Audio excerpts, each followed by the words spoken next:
Hello my dear students, welcome back to your favourite channel magnet brains. मैं हूं आपकी science educator doctor Muskan and आप सभी का मैग्नेट ब्रेन्स में स्वागत है। स्टूडेंट्स, मैग्नेट ब्रेन्स बिलीव करता है to provide high quality education kindergarten से लेकर क्लास 12 तक।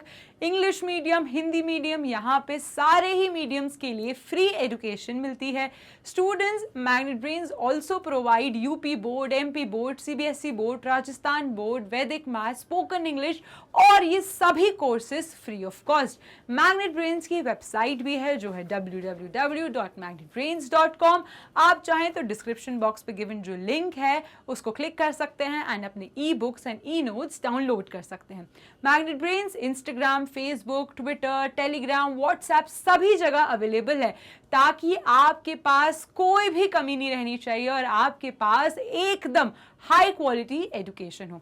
Magnet brains daily practice papers भी प्रोवाइड करता है, कस्टमाइज वीडियोस एंड ये सभी कुछ एकदम फ्री ऑफ कॉस्ट है। स्टूडेंट्स, सो देरी किस बात की, अभी जाइए, लाइक कीजिए, शेयर कीजिए, सब्सक्राइब कीजिए मैग्नेट ब्रेन्स को, अपने फ्रेंड्स को बताइए एंड स्टूडेंट्स पढ़ाई स्टार्ट कीजिए। ठीक है। सो स्टूडेंट्स, आज के इस वीडियो में हम बात करने वाले हैं क्लास 8 साइंस का chapter number 1 crop production and management का एक और टॉपिक जो है protection from the weeds.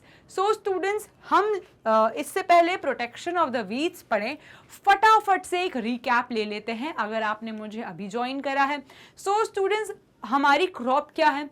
Crop वो चीज है, ऐसी प्लांट है जिसको हम बहुत बड़े एरिया में, बहुत हाई कह सकते हो वास्ट एरिया में प्रोड्यूस करते हैं। तो ऐसी क्रॉप जिसको हम बहुत बड़े एरिया में प्रोड्यूस करते हैं, लेकिन ऐसा तो नहीं है आप अगर क्रॉप को बस डालो सीड को और वो ग्रो कर जाए, नहीं। क्रॉप को ग्रो करने के लिए स्टेप बाय स्टेप फॉलो करनी पड़ती है। वो स्टेप बाय स्टेप जो रहती हैं उनको हम क्या कहते हैं? Agricultural practices. क्या होती हैं वो? सबसे पहले अगर आपको अपनी क्रॉप को ग्रो करना है, एक फार्मर को अपनी क्रॉप ग्रो करना है एंड अगर फार्मर चाहे कि उसकी जो क्रॉप है एकदम हेल्दी हो, तो वो क्या होगा? उसके लिए उसको सबसे पहला क्या करना पड़ेगा? Preparation of the soil. Preparation of the soil क्या होता है स्टूडेंट्स? कि आप जो सॉइल की सबसे ऊपर वाली लेयर है जिसमें थोड़े कम न्यूट्रिएंट्स है और डीप जो सॉइल है जिसमें बहुत सारा न्यूट्रिएंट्स है, उन दोनों को आपस में मिक्स कर दो। ये कैसे करोगे आप? ये आप करते हो with the help of plough. Plough की मदद से आप क्या करते हो? आप प्लॉइंग करते हो, ऊबड़ खाबड़ सॉइल कर देते हो। अब उसके बाद आप क्या करोगे? लेवलिंग। एंड जब आपने अपनी सॉइल को एकदम प्रिपेयर कर दिया, अब आप क्या करोगे? अब आप अपनी क्रॉप का सिलेक्शन करोगे। उसके लिए आपको सीड सेलेक्ट करना पड़ेगा। आप सेलेक्ट करोगे ऐसे सीड्स जो एकदम हाई क्वालिटी हो, उनका हाई यील्ड प्रोडक्शन हो। फार्मर चाहेगा कि जो उसकी फसल हो वो एकदम तंदुरुस्त हो और कोई भी खराब प्लांट ना ग्रो करे। तो ऐसे प्रोडक्शन, ऐसी क्रॉप को हम क्या कहते हैं? High yield crop. तो सबसे सेकेंड स्टेप क्या आती है? प्रिपरेशन ऑफ द सॉइल के बाद सोइंग की। सोइंग में हम बीज को सिलेक्ट करते हैं। जब हमने हाई क्वालिटी के बीज को सिलेक्ट कर दिया, for example wheat, rice, paddy, उसको हम सो कर देंगे सॉइल के अंदर। लेकिन सोइंग भी ट्रिकी है। क्या ट्रिक है स्टूडेंट्स? कि फार्मर सॉइल के जस्ट ऊपर सीड को प्लेस नहीं कर देता, वो सॉइल के बीचों बीच अपने सीड को प्लेस करता है ताकि चारों तरफ से सीड सॉइल से घिरा रहे। इससे एडवांटेज क्या होगा स्टूडेंट्स? जो सॉइल है उसके पास क्या है? बहुत सारा minerals, nutrients, water, nitrogen, phosphorus, potassium, sulphur and ये सारी चीजें एक सीड को, एक छोटे से सीड को रिक्वायर्ड रहती है ताकि वो बड़े प्लांट में ग्रो कर पाए। अब क्या हुआ? आपने अपने सीड को सो कर दिया सॉइल के बीचों बीच। अब वो क्या करेगा? सारा का सारा न्यूट्रिएंट्स अब्सॉर्ब कर लेगा सॉइल से। जैसे ही उसने सारा न्यूट्रिएंट सॉइल से अब्सॉर्ब करा, वाटर अब्सॉर्ब करा, देन वो सीड एक छोटू सा प्लांट बड़े प्लांट में ग्रो करेगा। अब स्टूडेंट्स ये तो हो गया सोइंग। सोइंग का भी जो सीड है आप सॉइल के बीचों बीच रखते हो एंड आप एक डिस्टेंस पे रखते हो, क्योंकि अगर आपने पास पास बीज प्लेस कर दिया तो ओवर क्राउडिंग हो जाएगी। उसके बाद क्या आता है स्टूडेंट्स, उसके बाद आता है सिंचाई करना। क्या मतलब, पानी डालना, क्योंकि एक बीज को ग्रो करने के लिए, सीड को ग्रो करने के लिए सबसे इंपॉर्टेंट क्या चाहिए, वाटर। एंड वाटर जो रहता है, कभी गर्मी होती है, कभी ठंड होती है, कभी पानी ज्यादा चाहिए रहता है, कभी पानी कम चाहिए रहता है। पानी ज्यादा कब चाहिए रहता है, समर में। क्यों, क्योंकि समर में इवेपोरेशन ज्यादा होता है, पर्कुलेशन ज्यादा होता है, पानी का लॉस ज्यादा हो जाता है, इसलिए प्लांट को समर्स में ज्यादा पानी देना होता है, विंटर्स में प्लांट को थोड़ा कम पानी देना होता है। तो ये आपने पानी भी दे दिया। अब आप प्लांट को अच्छे से ग्रो करने के लिए क्या ऐड करोगे, manure and fertilisers. Main difference क्या होता है मैन्योर एंड फर्टिलाइजर्स का, मैन्योर आर्टिफिशियल नहीं है, मैन्योर एक नेचुरल चीज है, वेयर एज फर्टिलाइजर्स क्या है, आर्टिफिशियल है। लेकिन फर्टिलाइजर्स में नाइट्रोजन कंटेंट ज्यादा होता है, मिनरल कंटेंट ज्यादा होता है। मैन्योर एक नेचुरल चीज है तो उसमें हमस ज्यादा होगा। हमस एक ऐसी लेयर है स्टूडेंट्स जो रिच होती है माइक्रो ऑर्गेनिजम्स में, और यही माइक्रो ऑर्गेनिजम्स और फर्टिलाइजर्स एंड मैन्योर वो सारे न्यूट्रिएंट्स एक सीड को प्रोवाइड करते हैं जो सॉइल नहीं दे पाती, और वो सारी चीजें फुलफिल कर देते हैं जो प्लांट को रिक्वायर्ड रहती हैं ताकि वो ग्रो कर पाए। अब हमारा जो प्लांट है वो ग्रो कर गया, लेकिन स्टूडेंट्स अब आता है थोड़ा सा ट्विस्ट। वो ट्विस्ट है कि जब हम अपना प्लांट ग्रो कर लेते हैं तो कई ऐसे प्लांट्स रहते हैं जो रिक्वायर्ड नहीं रहते, वो अनवांटेड। ये देखो यहाँ पे, ये हमारी बाकी का क्रॉप है, यहाँ पे एक अनवांटेड प्लांट ग्रो कर गया, यहाँ पे एक अनवांटेड प्लांट ग्रो कर गया। और ये जो अनवांटेड प्लांट है जो हमारी क्रॉप के साथ ग्रो कर गया, इसको हम क्या कहेंगे, इसको हम कहते हैं वीड। क्या कहते हैं, वीड। तो वीड एक ऐसा प्लांट है जो रिक्वायर्ड नहीं होता, लेकिन फिर भी वो हमारी बाकी की क्रॉप के साथ ग्रो कर जाता है। तो ये चीज हमारी बाकी की क्रॉप को डैमेज पहुंचा सकती है, इसलिए वीड का रिमूवल बहुत जरूरी होता है। तो आज के इस सेशन में हम यही देखने वाले हैं कि वीड को कैसे रिमूव करते हैं, और वीड को रिमूव करने के लिए हम क्या क्या चीज़ों का इस्तेमाल कर सकते हैं। तो शुरू करते हैं students. In a field many other undesirable plants may grow naturally along with the crop. और हमारी जो फील्ड है, हमारी जो बहुत बिग लैंड है जिसमें हमने अपना क्रॉप का प्रोडक्शन करा है, वहाँ पे कई ऐसे प्लांट भी ग्रो कर जाते हैं जो नेचुरली ग्रो कर जाते हैं, बट उनकी रिक्वायरमेंट नहीं रहती, वो अनडिजायरेबल रहते हैं। और ऐसे ही अनडिजायरेबल प्लांट्स को हम क्या बोलते हैं, ऐसे ही अनडिजायरेबल प्लांट्स को हम वीड्स कहते हैं। Is that clear students? So हमारे फील्ड में कई सारे ऐसे प्लांट्स ग्रो कर जाते हैं क्रॉप के साथ जो रिक्वायर्ड अनडिजायरेबल होते हैं, जो बिल्कुल रिक्वायर्ड नहीं रहते एंड अनडिजायरेबल होते हैं, और ऐसे ही प्लांट को हम क्या कहते हैं, वीड कहते हैं। नाउ वीड्स जो रहते हैं ना स्टूडेंट, इनका रिमूवल बहुत ही ज़्यादा ज़रूरी रहता है। क्यों? क्योंकि ये हमारी बाकी की फसल को, बाकी सारी क्रॉप को डैमेज पहुंचा सकते हैं, इसीलिए removal of weed is known as weeding. तो अगर क्वेश्चन आए ऑन वीडिंग की वीडिंग क्या चीज़ है, तो आप क्या बताएंगे कि removal of weeds, removal of weeds from the field, removal of weeds from the field is known as weeding। तो वीडिंग एक ऐसी प्रोसेस है जिससे हम अनवांटेड अनडिजायरेबल वीड्स को हटाते हैं अपनी रिक्वायर्ड क्रॉप से, ताकि हमारी जो बाकी की फसल है वो खराब ना हो। Weeding is necessary since weeds compete with the crops plants for water, nutrients, space and light. इनको हटाना बहुत ज़रूरी है। क्यों स्टूडेंट्स? क्योंकि बाकी प्लांट की तरह ये भी वाटर अब्जॉर्ब करेंगे, ये भी सनलाइट अब्जॉर्ब करेंगे, ये भी न्यूट्रिएंट्स अब्जॉर्ब करेंगे। तो जो प्लांट को हमें ग्रो करना है वो कहाँ जाएगा? सारा का सारा खाना तो ये खा जाएंगे, सारा का सारा पानी तो ये सक कर लेंगे, सारी सनलाइट तो ये ले लेंगे। तो जो हमारा प्लांट है जिसको हमें ग्रो करना है वो अच्छे से ग्रो नहीं कर पाएगा। तो इसलिए हमें अपने प्लांट को अच्छे से ग्रो करना है। तो हम क्या करेंगे? इन वीड्स को रिमूव कर देंगे बाकी के क्रॉप को बेनिफिट देने के लिए, ताकि जो रिक्वायर्ड प्लांट हो वो ग्रो करे और जो अनडिजायरेबल और बिल्कुल भी रिक्वायर्ड नहीं है वीड, उसको हम रिमूव कर पाएं। Thus, they affect the growth of the crop। और अगर हमने वीड्स को रिमूव नहीं करा तो बाकी की जो फसल है उसको हानि हो जाएगी, हानि पहुंचाएंगे। वो क्या करेंगे? compete करेंगे उन प्लांट्स के साथ और वो अच्छे से ग्रो नहीं कर पाएंगे। तो हमारी क्रॉप को अगर आपको अच्छे से ग्रो करना है, फार्मर्स को अच्छे से ग्रो करना है, तो वो सारे वीड्स को रिमूव कर देते हैं। Some weeds interfere even in the harvesting and may be poisonous for animals and human beings।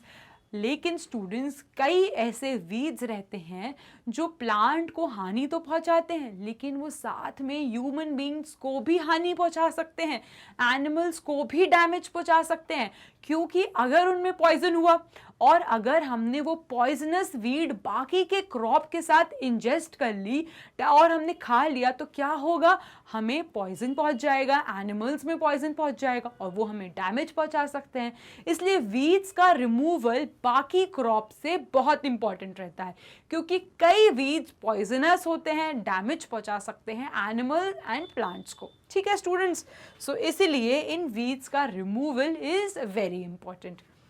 अब देख लेते हैं, farmers adopt many ways to remove weeds and control their growths. अब फार्मर्स ने कई तरकीबें निकाली हैं, कई मेथड्स निकाले हैं जिससे वो इन वीड्स को रिमूव कर सकते हैं और इन वीड्स को हटा सकते हैं बाकी क्रॉप को बचाने के लिए। जैसे कि tilling before sowing of the crops help in uprooting and killing the weeds. अगर आपने प्लॉइंग बहुत अच्छे से करी, टिलिंग को हम और क्या कहते हैं स्टूडेंट्स? प्लॉइंग।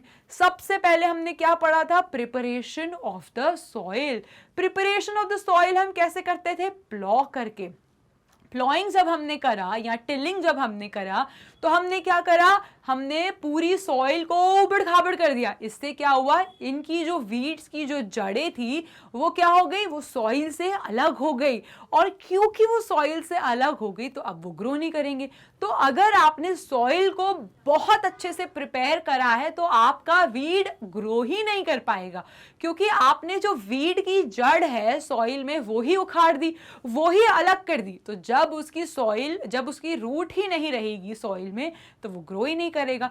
इसलिए कहते हैं preparation of the soil is the most important step, क्योंकि अगर आपकी सॉइल अच्छे से प्रिपेयर्ड होगी सीड्स के लिए तो वीड्स ग्रो ही नहीं कर पाएंगे।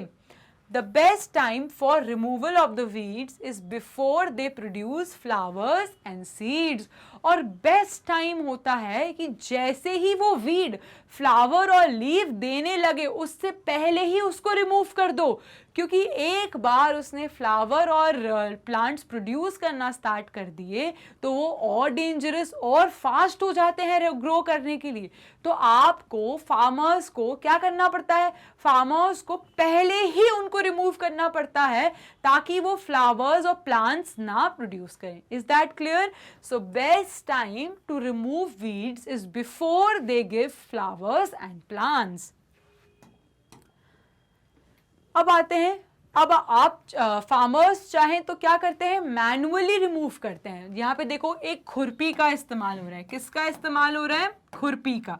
सो यहाँ पे हम खुरपी एक सिकल शेप्ड का मटेरियल है, उससे क्या करते हैं? इन वीड्स को, ये देखो ये अनवांटेड वीड्स है, उससे हम इन अनवांटेड वीड्स की कटिंग करते हैं। तो फार्मर्स एक शार्प इंस्ट्रूमेंट जिसको खुरपी कहते हैं उससे इन वीड्स की कटिंग करते हैं। यहाँ तो हम सीड ड्रिल्स का भी इस्तेमाल कर सकते हैं। सीड ड्रिल्स एक मशीन होती है, ऑटोमेटिक ट्रैक्टर टाइप मशीन होती है, जिसको आप पूरे लैंड में चला के ये जो अनवांटेड वीड्स हैं इसको भी रिमूव कर सकते हो। तो इससे क्या होगा, आपका लेबर कॉस्ट, टाइम, और आप बड़े से एरिया में ज़्यादा से ज़्यादा वीड का रिमूवल कर पाओगे। तो सीड ड्रिल्स ज़्यादा एडवांटेजेस रहते हैं। एंड स्टूडेंट्स, मैनुअली भी रिमूव कर सकते हो विद द हेल्प ऑफ खुरपी। ये एक शार्प इंस्ट्रूमेंट होता है जिससे फार्मर्स सारे के सारे वीड्स रिमूव करते हैं। This is done with the help of खुरपी, और इसको हम कैसे करते हैं, हाथों से। मैनुअली हम कैसे रिमूव करते हैं, विद द हेल्प ऑफ खुरपी। सीड ड्रिल्स का भी इस्तेमाल कर सकते हैं। Weeds are also controlled by using certain chemicals, जो जिसको हम वीडीसाइड्स कहते हैं। स्टूडेंट्स, अगर आप मैनुअली भी काट करो, मैनुअली भी कटिंग करो, उसके बाद सीड ड्रिल्स भी यूज करो, एंड आप केमिकल्स का भी यूज कर सकते हो। फार्मर्स जो है केमिकल्स भी यूज करते हैं, जो क्या करते हैं, वीड को ग्रो होने से पहले ही मार देते हैं। तो उनको हम क्या कहते हैं, वीडीसाइड्स। सो ये ऐसे केमिकल्स हैं जो वीड को ग्रो होने ही नहीं देते सॉइल में। ठीक है स्टूडेंट्स, सो चलिए वीडीसाइड्स के बारे में देख लेते हैं। नाउ वीडीसाइड्स जो रहते हैं इनको हम पानी में बहुत अच्छे से मिक्स कर देते हैं। उसके बाद ये जो कंटेनर देख रहे हैं स्टूडेंट्स, यहाँ पे हमने वीडीसाइड को, यहाँ पे फार्मर्स क्या करते हैं, वीडीसाइड को वाटर में अच्छे से मिक्स कर देते हैं। ठीक है, वाटर में अच्छे से मिक्स कर देते हैं। उसके बाद ये जो रहता है नोजल, ये एक स्प्रे से अटैच रहता है। किससे अटैच रहता है, स्प्रे से। एंड इस स्प्रे के थ्रू वो पूरे लैंड में स्प्रे कर देते हैं। तो इससे क्या होगा, इससे ये एडवांटेज होगा कि जो वीड ग्रो ही नहीं कर पाएगी, ये वीड को ग्रो होने से पहले ही मार देगा।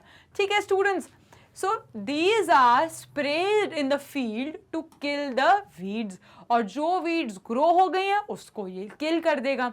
They do not damage the crops. लेकिन सबसे अच्छी बात, सबसे एडवांटेज वाली बात क्या है स्टूडेंट्स, कि ये जो क्रॉप रिक्वायर्ड है, जो बहुत ज़रूरी है, ये उसको डैमेज नहीं पहुंचाएगा। ये सिर्फ वीड को ही नुकसान पहुंचाएगा, ताकि जो वीड है वो मर जाए और वो आगे ग्रो ही नहीं कर पाए। The weedicides are diluted with water to extent required and sprayed in the field with the sprayer। अब इस टैंक में हम वीडीसाइड को वाटर से डाइल्यूट कर देते हैं और स्प्रेयर की मदद से पूरे लैंड में अच्छे से स्प्रे कर देते हैं। ठीक है स्टूडेंट्स, अब हम एक क्वेश्चन का जवाब देते हैं। Do weedicides have any effect on the person handling the weedicide sprayer? अब स्टूडेंट्स, है तो ये केमिकल, है तो वीडीसाइड एक केमिकल। अब वो केमिकल अगर कोई फार्मर यूज करे और फार्मर इनहेल कर दे, तो फार्मर्स के लंग डैमेज हो सकते हैं, उसको स्किन डिजीजेज हो सकती है। इसीलिए बहुत इंपॉर्टेंट रहता है कि वीडीसाइड स्प्रे करते टाइम, वीडीसाइड स्प्रे करते टाइम फार्मर्स एक प्रोटेक्शन किट पहने। उस प्रोटेक्शन किट में मास्क होना चाहिए, ग्लव्स होने चाहिए, ताकि किसी भी प्रकार का एक्सपोजर केमिकल से फार्मर को ना हो।